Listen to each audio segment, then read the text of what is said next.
பாதிக்கப்பட்ட மாணவர்களும் இப்போ எங்களுடைய லட்சிய திராவிட முன்னேற்ற கழகத்தின் சார்பிலும் சரி, இந்த மாணவர்கள் மேலே பொய் வழக்குகள்லாம் போடக்கூடாது, அந்த வழக்குகள்லாம் வாபஸ் வாங்கணுன்ற கோரிக்கை வைத்தும் தமிழக முதல்வர் மாண்புமிகு பன்னீர்செல்வம் ஐயா அவர்கள் சில வழக்குகளை வாபஸ் பெற்றிருக்கிறார்.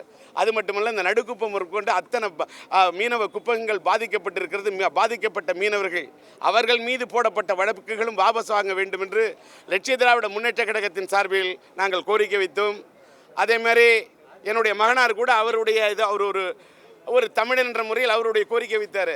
நான் என்ன சொல்ல வரேன், சில மாணவர்களை விடுதலை செஞ்சுருக்காங்க. இந்த மீனவர்களுக்கு இன்னும் சரியான நிவாரணத்தை ஏற்படுத்தி தர வேண்டும்.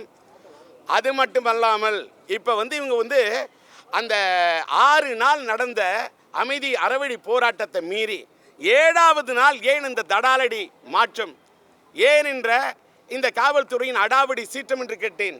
திரைக்கதையை மாற்றியது யார், திரைக்கு பின்னால் நின்று சூழ்ச்சி செய்தது யார் என்ற கேள்வி கேட்டு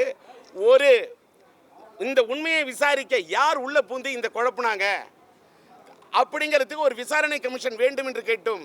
இதே போல ஏற்கனவே பல விசாரணை கமிஷன்கள் அமைக்கப்பட்டு அது கண் துடைப்பாக இருந்ததை போல இது கண் துடைப்பாக இருக்கக்கூடாது. எத்தனை விசாரணை கமிஷன் கண் துடைப்பாக ஆகியிருக்கிறது என்பதை ஆதாரத்தை எடுத்து வைத்துக் கொண்டு பேச தயாராக இருக்கிறேன். அதனால இந்த கண் துடைப்பு விசாரணை கமிஷன்லாம் நாங்கள் ஒத்துக்க மாட்டோம்.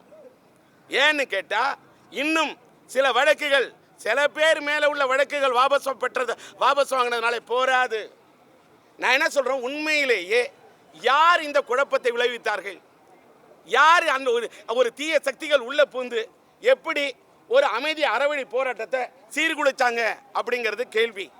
அது மட்டுமல்ல, நான் கேள்வி கேட்ட மாதிரி தமிழக முதல்வர் சரித்திரம் படைத்த புரட்சி தலைவி பொன்மன செல்வி அம்மா அவர்களுடைய சாவில் மர்மம் இருக்கிறது என்று மக்கள் புலம்புகிறார்கள்.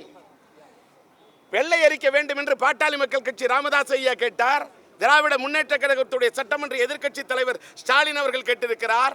ஆனால் இதுவரை கொடுக்கவில்லை வெள்ளை அறிக்கை. ஏன் கொடுக்க மறுக்கிறீர்கள்? மக்களுடைய இந்த வினாக்களுக்கு, கேள்விகளுக்கு யார் பதில் சொல்ல போகிறார்கள்?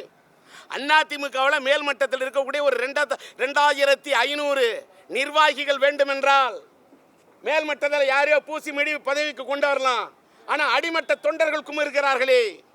இன்னைக்கு ஒரு அம்மா கிட்ட, அம்மா போயிட்டாங்க, நாங்கள் என்ன பண்ணுறதுன்னு, அம்மா போயிட்டாங்க நீ ஏன் சும்மா இருக்கேன்னு கேட்டேன். அதிமுகவின் நீ தொண்டர்னு சொல்கிற, அம்மா போயிட்டாங்கன்னா சும்மா இருப்பியா? ஏன் இருக்க? கேள்வி கேளு. 74 நாள் அப்போலோ மருத்துவமனையில் அம்மா இருந்தார், என்ன நடந்தது? கேள்வி கேட்க நாதி இல்லையா? அப்போ ஒரு சாதாரண ஏழை குடும்பத்து மாணவர் ராம்குமாருடைய சாவுல மர்மம் இருக்காருனாலும் இந்த நாட்டில் யாரும் கண்டுக்க மாட்டீங்க. சரித்திரம் படைத்த தலைவி, புரட்சி தலைவி பொன்மன செல்வி அம்மா அவருடைய சாவுல மர்மம் இருக்குன்னாலும் அதுல சந்தேகம் இருக்க, பிரேதத்தையே தோண்டி எடுக்கணும்னு ஒரு உயர்நீதிமன்றத்தினுடைய நீதிபதி நீதிபதி வைத்தியநாதன் சொல்லா கூட கண்டுக்க மாட்டீங்க, யாருமே கேள்வி கேட்க மாட்டீங்க. அப்ப என்னையா இது நாடு? இது அண்ணா தொடங்கி அண்ணா திமுக கொடியை தாங்கி பிடித்தால் போராது, கொள்கையை தாங்கி பிடிக்க வேண்டும்.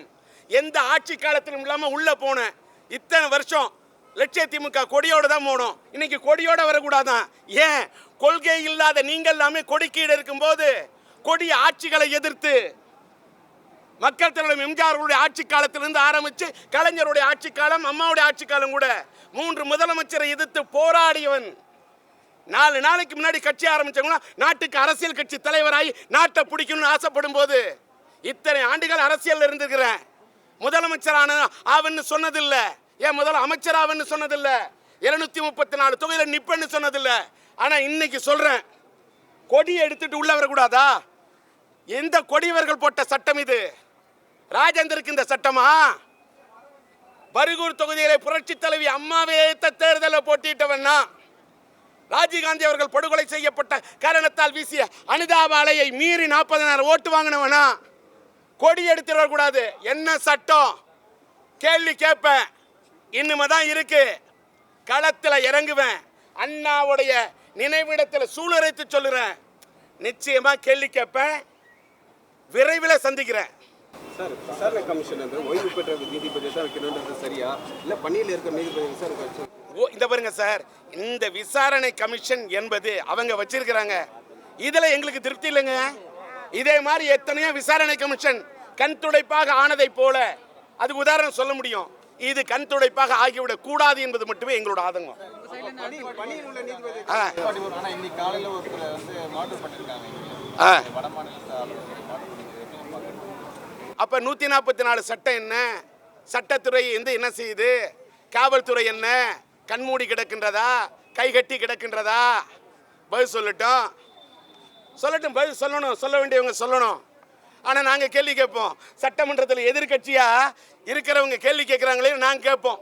வெள்ளை அறிக்கை கேட்டிங்களே, இது வரைக்கும் கொடுக்கல. ஏன் வெள்ளை அறிக்கை ஏன் கொடுக்கலன்னு ஏன் நீங்கள் கேள்வி கேட்க மாட்டீங்களா? கேட்ட அறிக்கையில் இருந்தது வெள்ளை, ஏன் ஆட்சி கொடுக்க மாட்டேங்கிறீங்க? தொல்லை. கேள்வி கேட்பதற்கு வாய் இல்லை. என்ன நிலைமை கேளுங்க. இதே நான் கேட்குறேன். இதே திமுகவின் முன்னாள் கொள்கை பரப்பு செயலாளர் டி ராஜேந்தர், நான்லாம் திமுகவில் இருந்தா எப்படி இருந்தது சட்டம், எப்படி பேசணும் சட்டம் வருது பார்த்தீங்களா? கைத்தட்டல். நல்லா பேசுறவனை பக்கத்தில் வச்சா ஆபத்து. பெரிய வண்டி இருக்கலாம், அச்சாணி இல்லாத வண்டி ஓடாது. பெரிய வண்டி, ஆனால் வண்டிக்கு வேணும் அச்சாணி. பேச்சாளரே திமுகவில் இல்லை, சும்மா சைலண்ட்டை வச்சுக்கிட்டு டம்மி பீஸு, கூட இருக்கிறதெல்லாம் டம்மி பீஸு.